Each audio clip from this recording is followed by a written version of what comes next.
우리 여절 말씀으로 37절 상반절을 함께 읽어볼까요? 시작.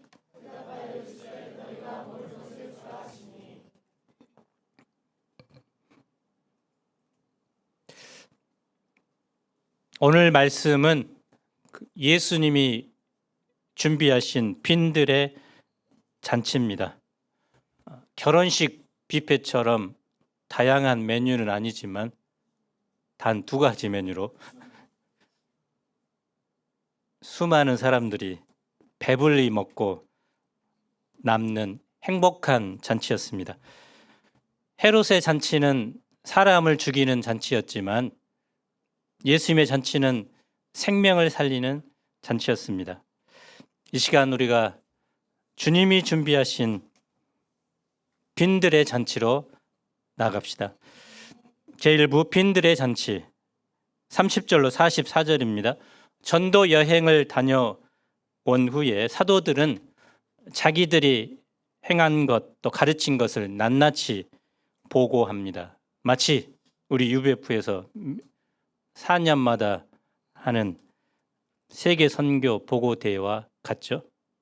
그래서 우리는 4년마다 버스를 대절해서 서울에 올라가서 전국의 UBF 교회 멤버들이 선교 보고대를 갔습니다. 물론 코로나 시즌에는 이제 온라인으로 가졌는데요.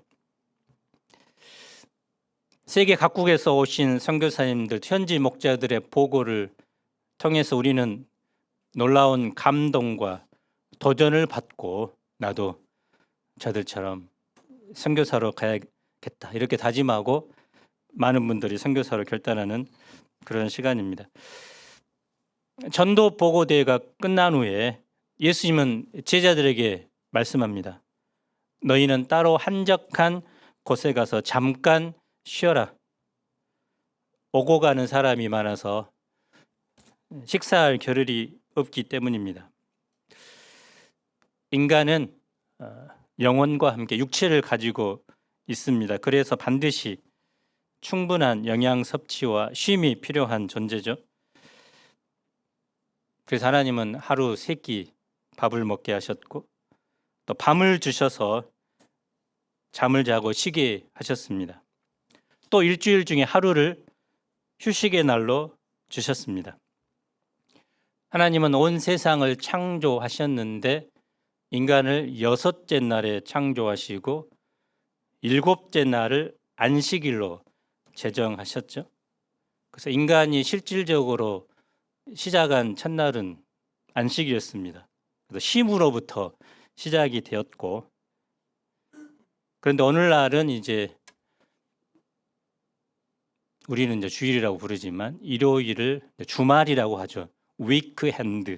그래서 위크핸드의 2번째 날을 주일, 한 주일의 끝날로 보지만 기독교에서는 주일의 첫날이죠. 그래서 이 첫날을 어떻게 잘 쉬고 주님과의 교제를 하느냐에 따라 그 한 주가 결정이 됩니다. 그래서 우리가 이 주일을 잘 쉬고 충전해서 한 주간을 살아가야 됩니다. 쉼은 그래서 낭비가 아니라 재충전입니다. 쉼을 가질 때 인간은 더욱 창조적이 되어 효율적으로 일하게 됩니다. 그런데 쉼에도 원리가 필요하죠. 예수님은 어떤 원리를 말씀합니까? 먼저 따로라고 했는데 이는 사람들과의 격리를 말합니다. 주로 이제 사람들로부터 스트레스를 많이 받기 때문에 그런 사람들과 따로 떨어져야 쉼이 됩니다. 또한 공간적으로도 한적한 곳으로 가야 쉼이 됩니다. 한적한 곳은 문자 그대로 광야라는 의미입니다. 집 근처에 조용한 오솔길, 아니면 내가 늘 마음이 아프고 지칠 때 찾아갈 수 있는 그런 장소가 바로 한적한 곳입니다. 또 오랫동안 푹 쉬는 것이 아니라 잠깐 쉬는 것이죠. 오랫동안 쉬면 삶의 흐름을 끊겨서 오히려 일을 하는데 지장을 받습니다. 그래서 잠깐의 낮잠, 잠깐의 티타임, 잠깐의 산책, 이 잠깐의 휴식이 바쁜 현대를 살아가는 우리에게 삶의 원동력을 줍니다. 제자들은 배를 타고 한적한 곳으로 캠핑을 떠납니다.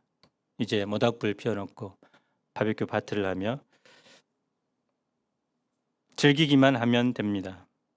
그런데 그들의 바람과는 달리 어떤 일이 벌어집니까? 그곳은 더 이상 인적이 드문 곳이 아닙니다. 한적한 장소도 아닙니다. 많은 사람이 모든 고을로부터 도보로 그곳에 달려와 미리 기다리고 있었습니다. 무리를 본 예수님의 마음이 어떠합니까?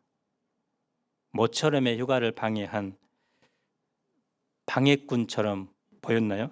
우리 34절을 함께 읽어봅시다. 시작.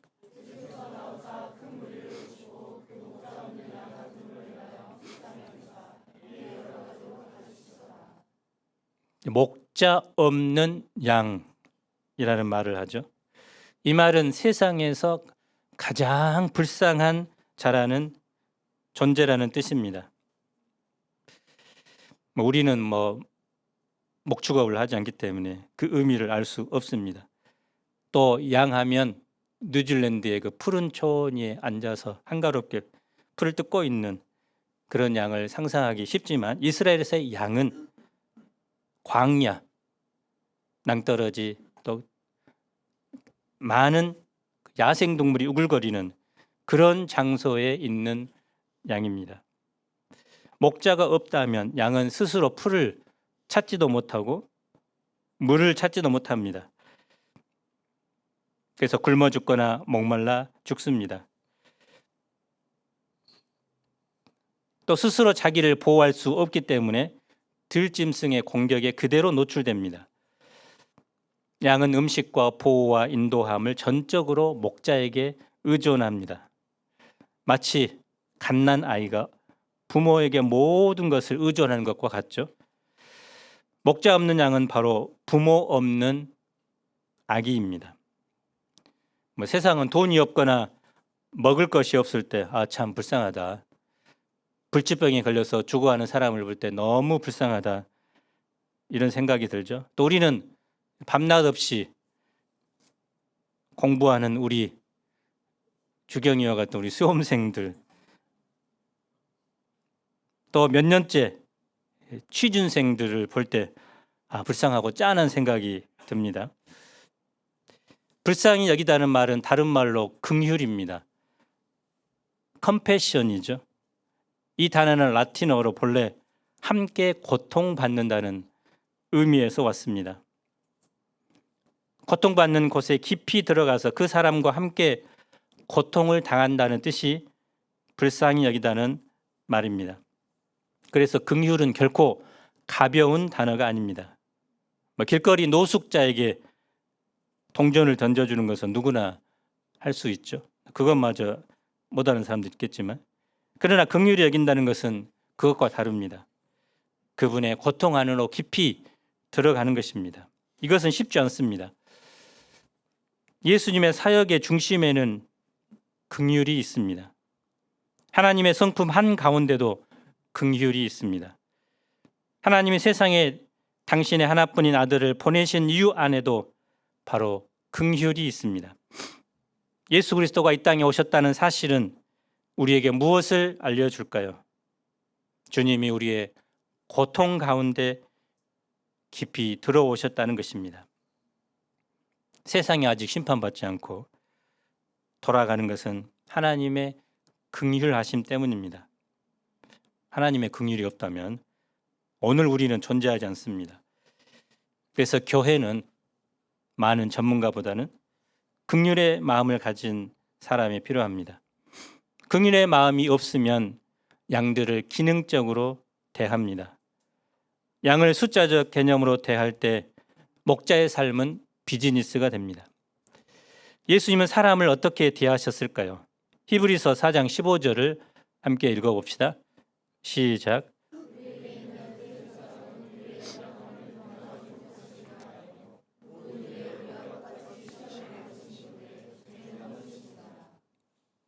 예수님께서는 우리의 연약함, 아픔에 공감하시는 분이십니다. 우리가 당하는 모든 아픔과 고난, 슬픔을 친히 담당하셨습니다. 그래서 하나님께서는 이 긍휼의 마음을 가지고 있는 사람을 사용하십니다.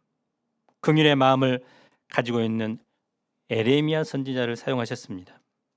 긍휼의 마음을 가지고 있어야 하나님의 동역자가 됩니다. 예수님은 무리를 어떻게 도우셨을까요? 본문에는 여러 가지로 가르치셨다고 말하죠.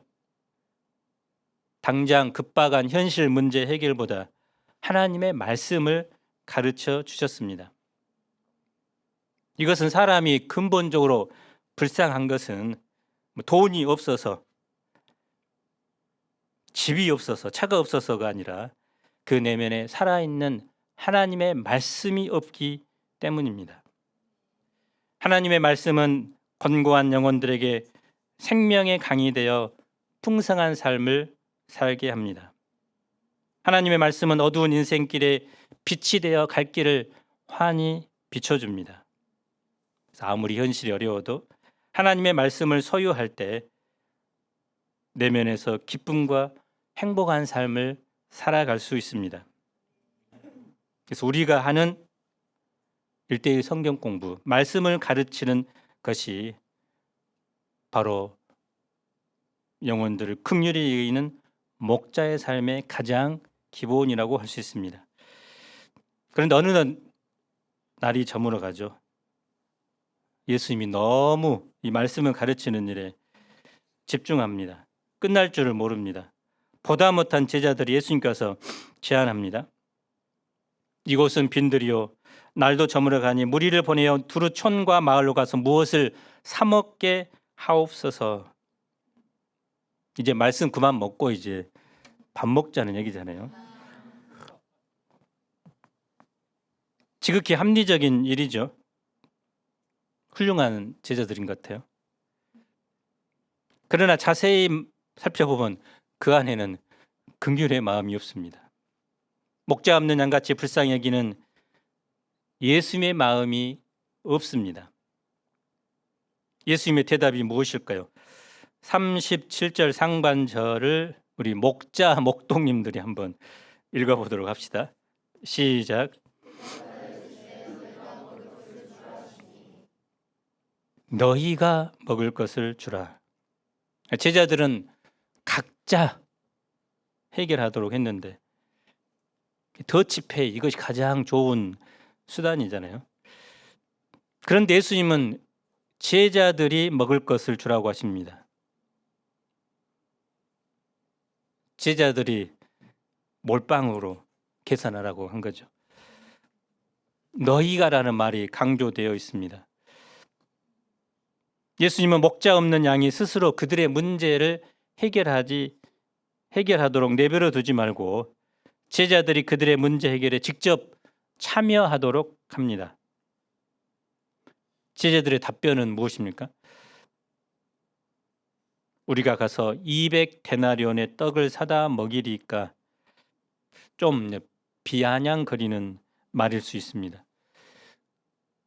노동자의 1년 연봉 값입니다. 당장 제자들에게 그런 큰 돈이 없죠. 돈이 있다고 해도 오늘날처럼 대량으로 빵을 판매하는 빵집이 없습니다. 그래서 예수님의 말씀은 어느 정도 수긍하겠지만 불가능하다는 결론입니다. 사실 누구보다 제자들의 상황을 잘 아는 예수님께서 너희가 먹을 것을 주라.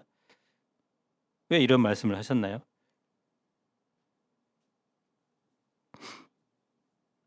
예수님이 무리의 목자가 되어 그들을 말씀으로 먹이었듯이 이제 너희가 무리의 목자가 되어 그들을 먹이라는 것입니다. 한마디로 너희가 목자다. 너희가 부모다. 부모 없는 아기처럼 불쌍한 그들의 영적인 부모가 되라는 것입니다.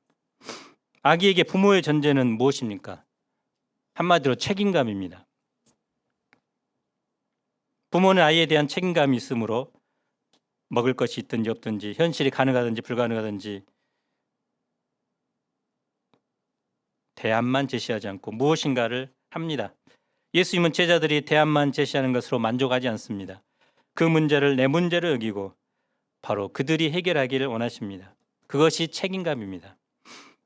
이제 예수님은 구체적으로 너희에게 떡 몇 개나 있는지 가서 보라고 말씀합니다. 예수님께서 제자들에게 떡 몇 개라도 가지고 나오길 원하신 것이죠. 예수님이 큰 무리를 보시고 가지셨던 불쌍히 여기는 마음을 제자들도 갖기를 원하십니다. 그래서 제자들에게 필요한 것은 200데나리온이 아니라 바로 무리를 향한 불쌍히 여기는 마음입니다. 제자들은 예수님의 말씀을 듣고 떡 5개와 물고기 2마리를 가져옵니다. 떡은 우리가 먹는 가래떡, 송편 그런 것이 아니라 빵입니다. 빵. 밀이나 보리로 만든 빵이죠. 보통 사람들의 식사입니다. 한 3덩어리 정도 한 끼 식사로 먹습니다. 물고기 역시 큰 것이 아니라 멸치처럼 아주 작은 것입니다. 수많은 사람에 비해서 그들이 가지고 온 것은 너무나 작죠. 이것으로는 도저히 5,000명이나 되는 무리를 먹이지 못합니다. 그러면 누가 먹입니까? 너희가 먹을 것을 주라는 예수님의 말씀은 빈말로 끝나는 것일까요? 예수님은 제자들에게 명령합니다. 무리를 푸른 잔디 위에 100명씩 50년씩 앉히도록 합니다. 그리고 예수님은 제자들이 가지고 온 그 오병이를 버리지 않고 받습니다. 그리고 그것을 하늘을 우러러 축사하십니다. 그래서 하늘을 우러러 이제 감사 기도하신 것은 바로 양식을 주신 분이 하나님이라는 사실을 보여줍니다. 예수님은 떡을 가지고 축사하신 후 그 떡을 떼어서 제자들에게 주십니다. 그리고 그것을 무리에게 나누어 주라고 명령합니다. 떡 5개인데 계속해서 떡이 줄어들지 않고 나옵니다. 무리가 모두 먹을 때까지 계속해서 공급됩니다. 누가 무리를 먹였죠? 누구를 통해서 먹입니까, 그러면? 그래서 너희가 먹을 것을 주라. 예수님이 근본적으로 무리를 먹이시지만 제자들을 통해서 무리를 먹이셨습니다. 그곳에 모인 사람들이 다 배불리 먹습니다. 뿐만 아니라 그 남은 떡 조각과 물고기를 12바구니에 차게 거둡니다. 하나님은 과거 광야에서, 광야는 정말 농사도 지을 수 없고 먹을 것이 없는 그야말로 황무지입니다. 그런데 그곳에서 이스라엘 백성 약 200명이 되는 사람들을 40년간 하늘에서 만나를 매일 내리셔서 그들을 먹여주셨습니다.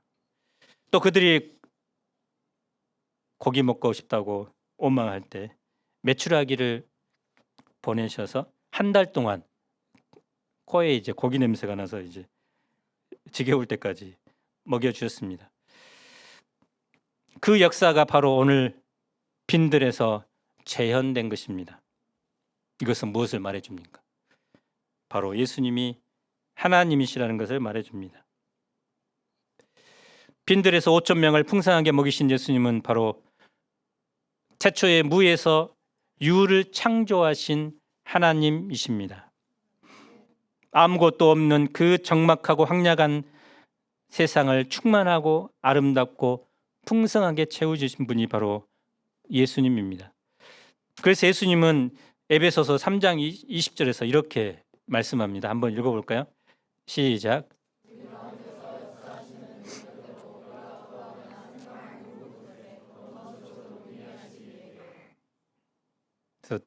주님은 부족한 그 빈들에서 이처럼 넘치도록 우리를 축복해 주시는 분이십니다. 결핍과 부족으로 고통하는 우리 인생에게 충만한 기쁨의 잔치를 벌이시는 분이 바로 주님이십니다. 아무것도 없는 빈들에 먹을 것이 남아 돌고 사람들의 기뻐하는 웃음소리가 넘쳐납니다. 풍성한 축제가 열립니다. 이 오병이의 기적은 어떻게 일어났습니까? 시작은 작고 초라했죠. 누군가 보리떡 5개, 물고기 2마리를 예수님께 가져옴으로 시작됩니다.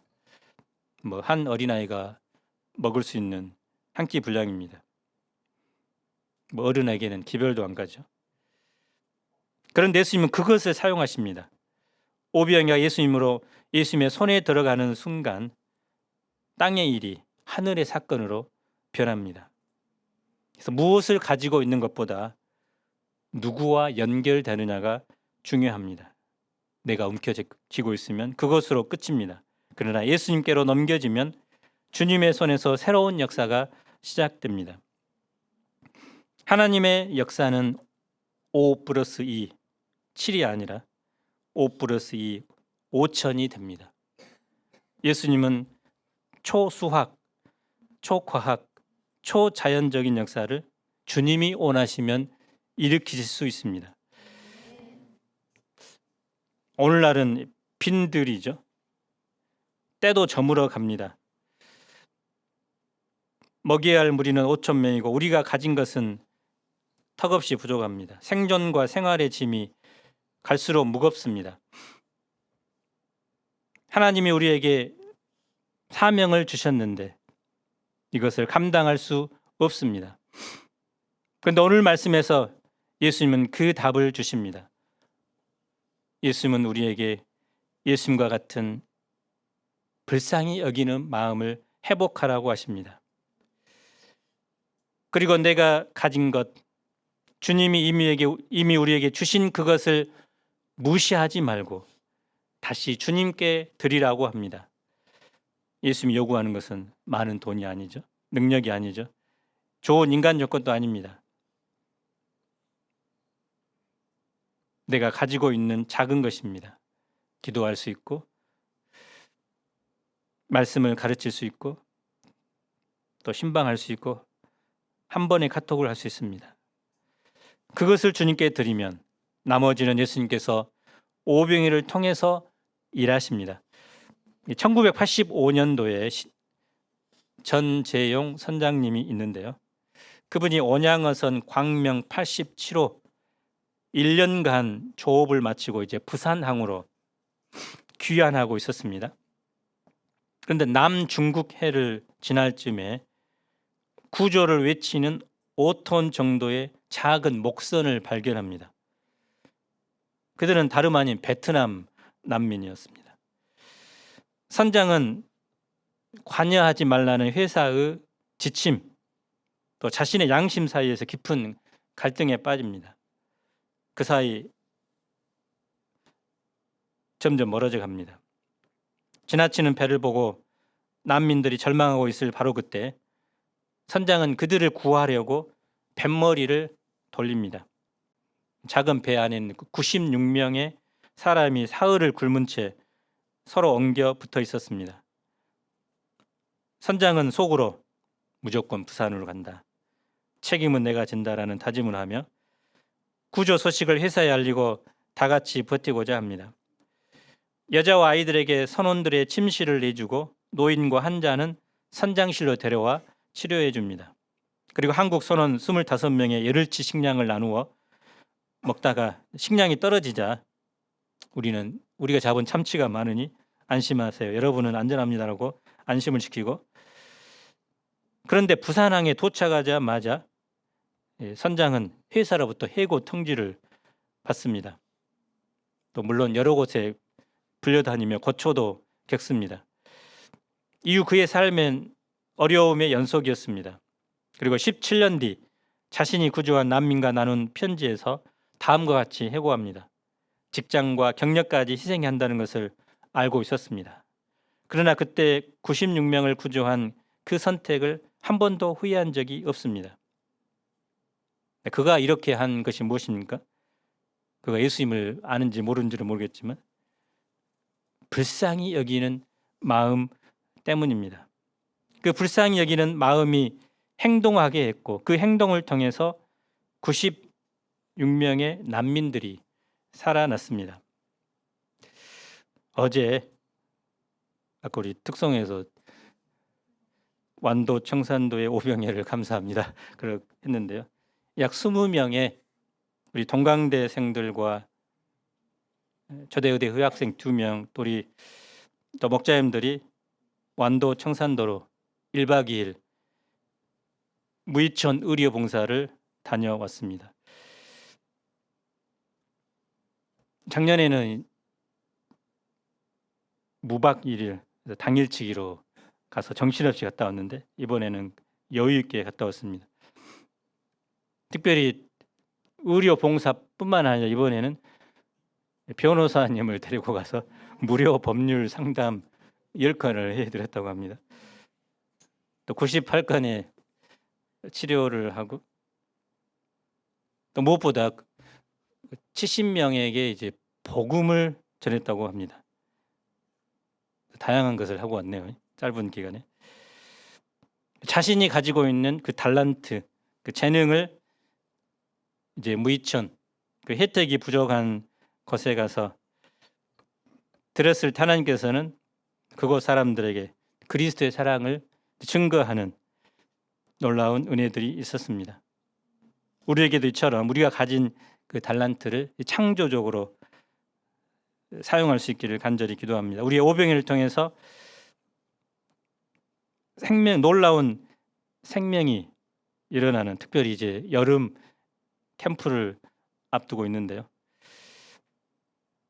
우리 학생 대학 청년부에서 크게 이제 목마름이라는 주제로 타이틀을 잡고자 했는데요.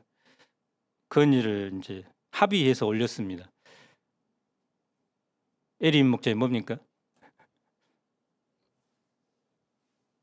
H2O 이것만 하면 좀 H2O가 뭐다냐? 그냥 물이네. 부제가 뭐죠 거기다? 하이웨이트 오아시스. 예. 대충 뜻은 알겠죠. 다의적인 의미 있기 때문에 좀 생각해야 되지만 이 시대 영혼들도 목마르고 또 예수님을 아는 사람들도 목마른 시대인데요. 우리가 여름 캠프를 통해서 예수님을 통해 성령님을 통해 이 목마름의 문제가 해결되면 좋겠습니다. 제2부 내니 두려워하지 말라. 예수님은 오병이어 기적을 행하자마자 제자들을 이제 보냅니다. 무리들이 예수님을 왕 삼고자 했기 때문입니다. 예수님도 이제 산으로 올라가 기도하십니다. 47, 48절을 봅시다. 저물매 배는 바다 가운데 있고 예수님은 홀로 무태 계시다가 바람이 거스름으로 제자들이 힘겹게 노젓는 것을 보십니다. 이것을 보면 저녁에 깜깜한데 아무것도 안 보이는데 예수님은 다 마치 CCTV를 켜놓은 것처럼 다 이제 모니터링하고 있습니다. 아무리 노를 저어도 조금 더 나가지 못하죠. 밤 사경 새벽 3시부터 6시 사이 가장 그 깜깜한 시기에 악전고투하고 있습니다. 예수님은 그들을 보시고 이제 물 위를 걸어서 중력의 법칙을 거슬려서 이제 제자들에게 오십니다. 그리고 그곳을 그냥 무작정 지나치고로 하죠. 도와줘야 되는데 이런 예수님은 어떤 분입니까? 욥기 9장 8절을 한번 읽어봅시다. 시작.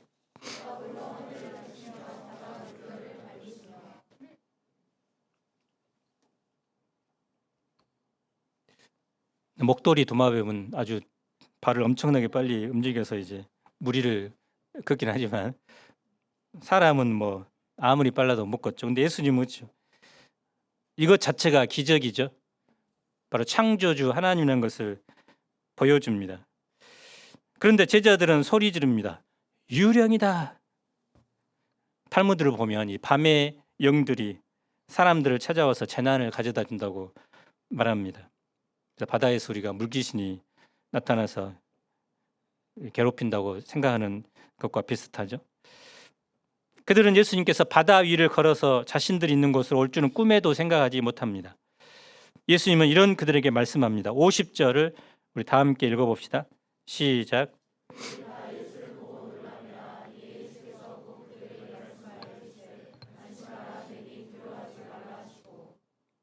내니 에고 에이미, 영어로는 뭐라고 되어 있습니까? This I. 구약 성경에 출애굽기 3장 14절에 모세가 떨기나무, 근데 불이 나는데 이제 꺼지지 않는 그곳에서 하나님께서는 자신을 계시하시죠. 나는 스스로 있는 자다. 항상 있는 자로 자신을 계시하셨습니다. 저도 예수님을 만나고 나서 하나님이 세상을 창조하시고 인간을 창조하신 것까지는 이해가 되는데, 그러면 하나님의 기호는 무엇일까? 그런 고민이 있었는데 출애굽기 3장 14절 스스로 있는 자, 자존자, 영원히 존재하는 자, 존재하지 없는 날이 없는 자. 시간도 마찬가지로 하나님이 태초를 창조하시면서 그 시간의 개념이 들어왔고 그 이전에는 시간의 개념이 없죠. 그래서 영원의 상태죠. 장차 주님이 재림하실 때도 그 영원의 상태로 가게 될 것인데, 인간의 그 이성으로는 하나님의 그 존재 근원 자체를 이해할 수 없었는데, 이 말씀, 하나님은 스스로 있는 자다, 항상 존재하는 자다, 그 말씀을 영접하게 되었습니다. 내니라는 그 말은 내가 바로 그 하나님이다. 또 제자들에게는 너희가 어디에 있든지 나는 항상 너희와 함께 있다라는 말입니다. 제자들의 눈에 보이지 않는다고 주님이 계시지 않는 것이 아닙니다. 빈들에서 무리를 먹이실 때 함께 하셨고, 제자들이 바다 한가운데 있을 때도 그들을 지켜보며 함께 하셨습니다. 예수님은 목자가 양을 떠나지 않는 것처럼 우리를 떠나지 않습니다. 우리와 항상 함께 하십니다. 주님은 승천하시면서도 세상 끝날까지 너희와 항상 함께 하겠다고 약속하십니다. 항상 함께하는 예수님을 우리가 믿으면 우리는 어떤 절망적인 상황 속에서도 두려워하지 않고 평안하게 됩니다. 예수님의 배에 오르자 몇 시간 동안 몰아쳤던 바람이 그칩니다. 제자들이 심히 놀라죠. 바다 위로 걸어오는 예수님을 보고 놀라더니 바람이 갑자기 그친 바람을 보고는 질릴 정도로 넋을 잃습니다. 52절을 마지막으로 읽어봅시다. 시작.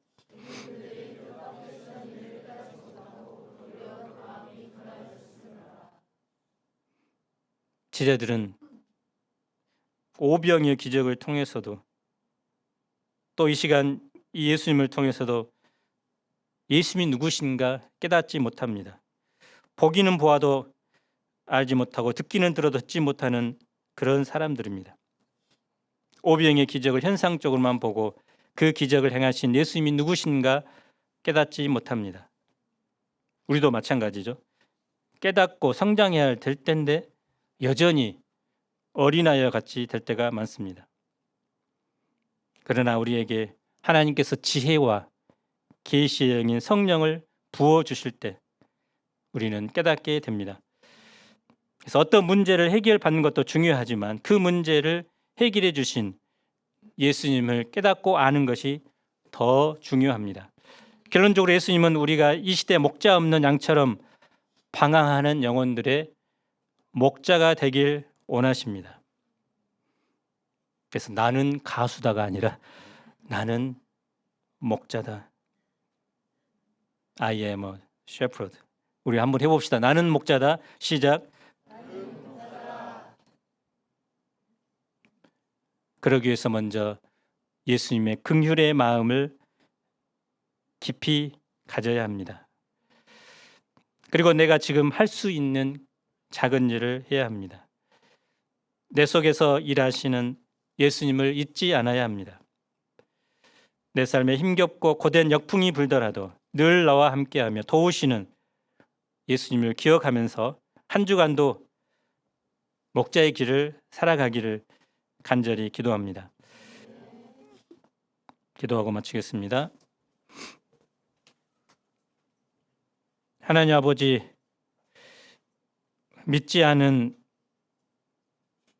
우리 부모, 형제, 믿지 않는 캠퍼스의 학우들, 믿지 않는 직장의 동료들, 주위 사람들, 그들을 볼 때 우리는 어떤 마음을 갖습니까? 예수님처럼 목자 없는 양 같음, 목자 없는 양의 모습으로 보게 하시고 그들을 주님의 마음, 바로 불쌍히 여기는 마음으로 주님의 말씀을 가르치는 이 시대의 목자들이 되도록 축복해 주시기를 간절히 기도합니다. 주님의 긍휼 때문에 우리가 구원을 받았고 주님의 긍휼 때문에 우리가 오늘도 살아갈 수 있음을 깨닫습니다. 주님의 그 긍휼과 불쌍히 여기는 마음이 우리 삶을 지배하게 하시고 주위의 사람들, 동역자들, 영혼들을 이 긍휼의 마음으로 품고 섬길 수 있도록 축복하여 주십시오. 또 주님께서 우리에게 이미 많은 것들을 주셨는데 그것을 이제 우리가 주님께 드림으로 이제 우리가 거하는 곳, 활동하는 곳마다 잔치가 벌어지는 그런 축제의 장이 되도록 도와주옵소서. 예수님 이름으로 기도합니다. 아멘.